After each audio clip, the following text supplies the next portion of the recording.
This got a little bit of ire from Robbie Fowler, no less, during the week. Saw that. Is Celtic's treble going to be the most underwhelming of all time? That's a silly question. Can a treble ever be underwhelming? That's what I was just going to say to you. Just read that question back. Just read it back. Is the treble going to be underwhelming? And Callum McGregor says, we'll become desensitised to it. And he's right. And that is the problem. Celtic have become, do you know what? It probably is a bit boring, but that's not Celtic's fault. I don't, that should not be used as something to criticise them with. In fact, it should be quite the opposite.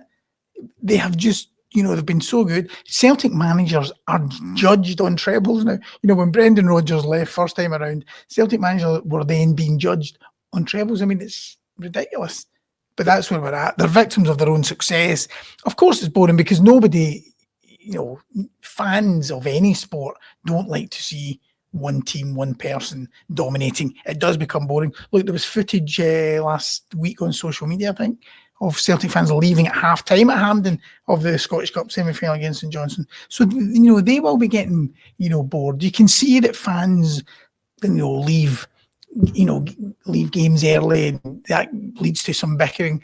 But I think it's understandable. If you're going every week and it is routine, that's just the nature of it. And it's that daft thing in football. See winning a game 3-0 and you score all 3 goals in the first half. That's a nice feeling. See winning a game 2-1 and scoring with the last kick of the ball. Mm-hmm. That's an unbelievable feeling. So if Celtic had pipped Rangers to the title by 1 point on like a final day decider, this wouldn't feel underwhelming at all. That would feel incredible. But actually what they've done is more impressive than that. And I think you nailed it with the victims of their own success thing. That's exactly the words I had down for it. Yeah.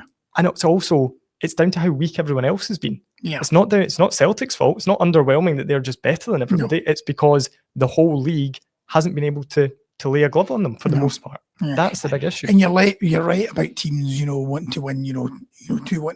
You've seen it with clubs actually over the years when they've dropped out of the Premiership.